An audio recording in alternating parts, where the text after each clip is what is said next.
Mesdames, Messieurs, bonsoir. Bienvenue dans votre journal d'information de ce mardi 29 mars. Merci d'être avec nous pour faire le point sur l'actualité martiniquaise. Retrouvons tout de suite les titres que nous développerons à l'édition. Les comptes de la CTM étaient au cœur de la plénière de la collectivité territoriale de Martinique.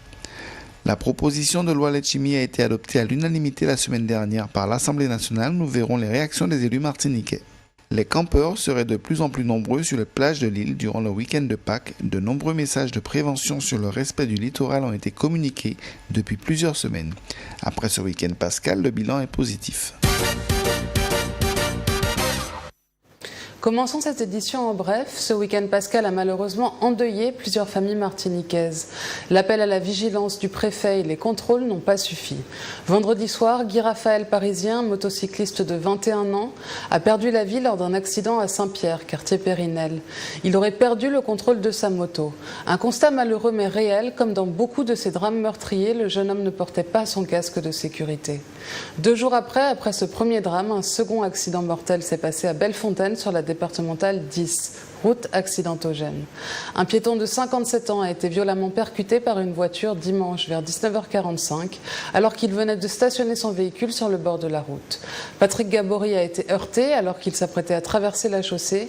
Le conducteur en cause aurait aperçu l'homme au dernier moment. Les dépistages d'alcoolémie se sont révélés négatifs. Une enquête de gendarmerie a cependant été ouverte. Ces drames portent à 12 le nombre de tués sur nos routes depuis le début de l'année 2016. Continuons en politique. Une plénière de la CTM se tenait aujourd'hui. Les comptes étaient au cœur des débats. En effet, les élus ont examiné les comptes administratifs des ex-régions et départements pour l'exercice 2015.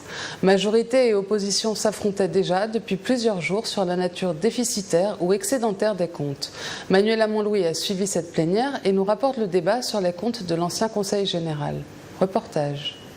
Les élus de la collectivité territoriale de Martinique se sont réunis en séance plénière aujourd'hui. Plusieurs points étaient à l'ordre du jour, mais 2 dossiers ont particulièrement attiré l'attention. Il s'agissait d'examiner les comptes administratifs 2015 du Conseil général et du Conseil régional. La majorité et l'opposition se sont livrés à une vraie bataille de chiffres pour démontrer la nature excédentaire ou déficitaire de ces comptes.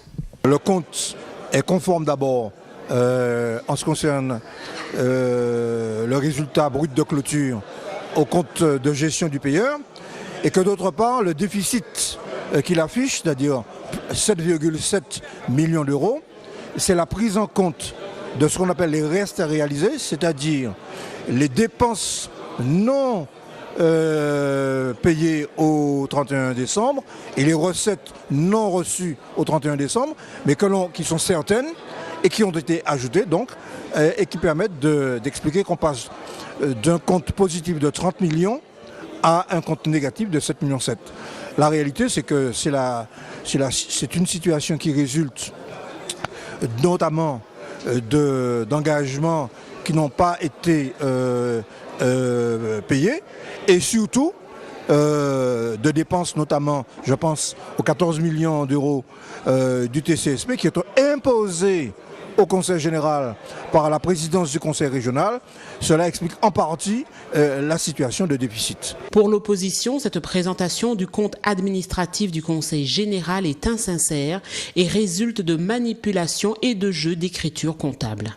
Ils nous ont présenté un compte déficitaire de 7,7 millions et j'ai très clairement indiqué qu'il y avait des recettes qui avaient été volontairement oubliées et il y avait aussi des dépenses qui avaient été inscrites à tort, et j'ai démontré que sur les recettes nous pouvions inscrire un certain nombre de recettes qui étaient déjà prévues et qui sont enregistrées, et sur les dépenses j'ai réfuté les crédits de paiement qui avaient été inscrits à tort, ce sont des inscriptions qui sont en dehors de toutes les règles comptables et administratives, et j'ai indiqué aussi qu'il y avait des dépenses, notamment sur le plan taxi, de 2,8 millions qui étaient excessives.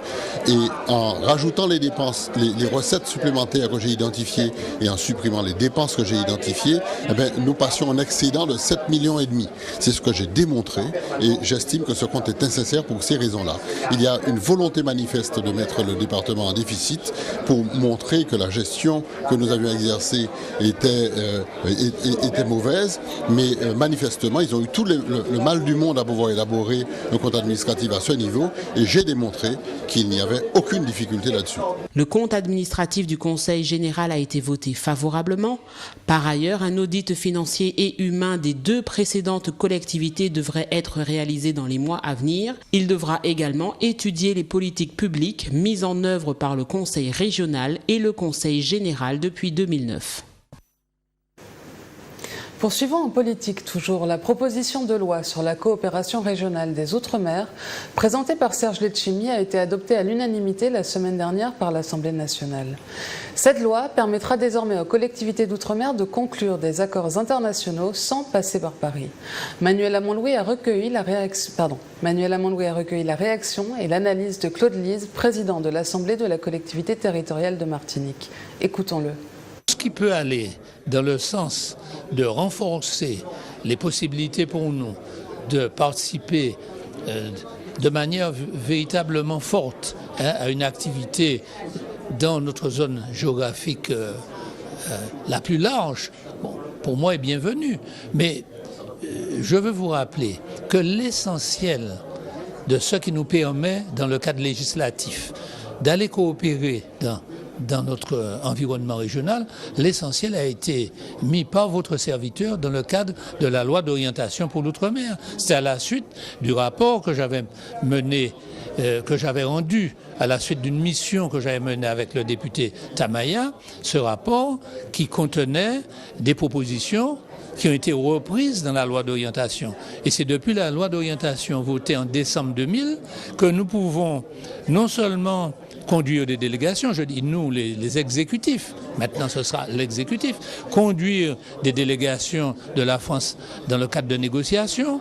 Nous pouvons demander à faire partie de négociations qui nous concernent dans la zone, mais surtout nous pouvons siéger dans des organismes internationaux de la zone, comme l'OECS, le CARICOM, etc., en tant que membre associé.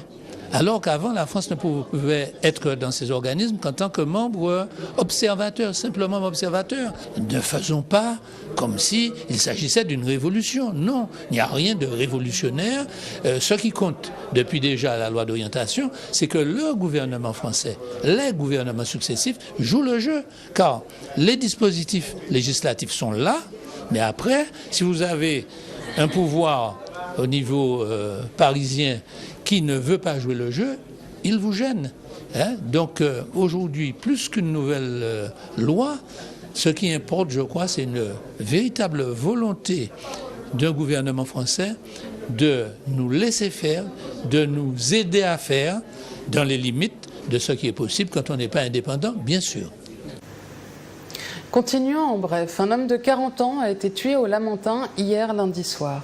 Ce Martiniquais a reçu 3 balles au visage, à l'épaule et au thorax, cité Petit Manoir. Le ou les tireurs sont actuellement en fuite et recherchés.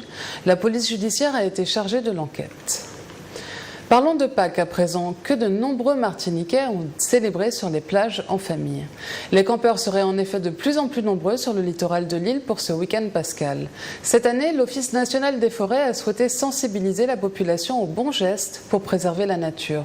Le message a été entendu et permet de tirer un bilan positif de ce week-end. Jean-Pierre Zabulon s'est rendu au Carbet. Reportage. Chaque année, après le week-end de Pâques, un énorme travail de nettoyage des plages s'effectue. Ce dur labeur est dû aux incivilités de beaucoup d'entre nous.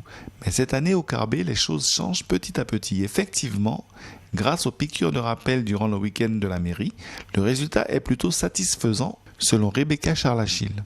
Alors au niveau du Carbet, les Martiniquais, les Carbétiens qui se sont installés pendant le séjour de Pâques sur les plages de Carbet se sont bien comportés parce qu'aujourd'hui, mardi 29, nous avons quand même fait un petit tournée auprès des plages. Nous avons vu qu'il n'y avait pas de déchets.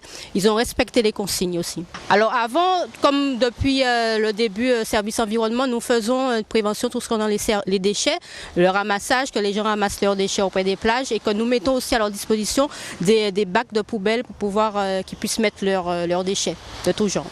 Depuis que nous faisons une information concernant la prévention auprès de la population, le porte-à-porte concernant les déchets, concernant les poubelles, concernant aussi les détroiseurs, tout ce qui est déchets électroniques. Nous sensibilisons les gens à aller à la déchetterie pour déposer les déchets que la collecte ne prend pas. Alors tout ça, les gens sont sensibilisés et restent attentifs à cela pour que leur commune reste propre et belle. Le Carbet est une commune restée propre et belle après le week-end pascal, exemple à prendre. Et terminons cette édition en musique. Bago est musicien, il naît et grandit en Martinique. Dès les années 70, on le retrouve aux percussions dans différents groupes. Il demeure jusqu'à aujourd'hui un véritable ambassadeur des percussions et tambours martiniquais. Son travail se nourrit de sa recherche de recréer un espace où se retrouvent Afrique et Caraïbes. Jean-Pierre Zabulon a rencontré Bago et nous propose un voyage dans son univers musical. Rencontre.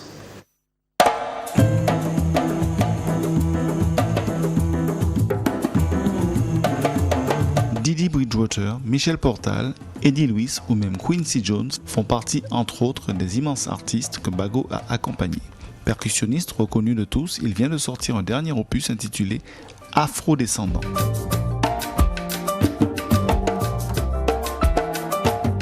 C'est un concept voyage entre l'Afrique, la Martinique, la Caraïbe et l'Europe. J'ai enregistré sur 3 continents, le continent américain, Martinique, bien sûr, le continent européen, Paris, et le continent africain, Dakar et Gorée.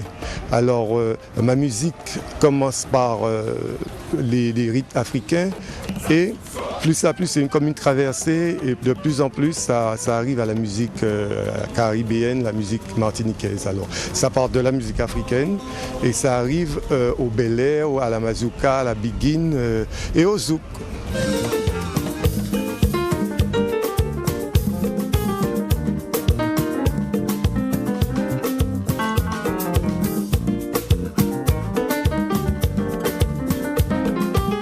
Je pense que nous, on n'a pas assez de liens avec l'Afrique. Pourtant, nous sommes tous, ou pratiquement tous en Martinique, des afro-descendants. Et moi, j'ai voulu retourner, faire une ascendance, chercher ce qu'il y a, chercher mes racines et aussi faire un échange avec l'Afrique, et pour qu'on puisse faire quelque chose ensemble. Et c'est de là que m'est venu l'idée de faire afro-descendant.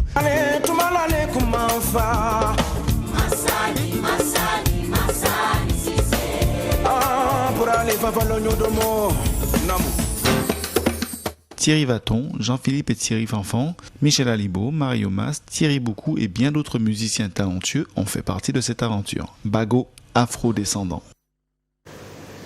C'est la fin de cette édition. Merci de nous avoir suivis. Dans un instant, retrouvez les informations nationales et internationales avec Euronews. Puis, à 20h30, votre émission Libre Antenne sera présentée par Jean-Jacques Toussaint. Je vous souhaite de passer une agréable soirée sur Zouk TV. À demain.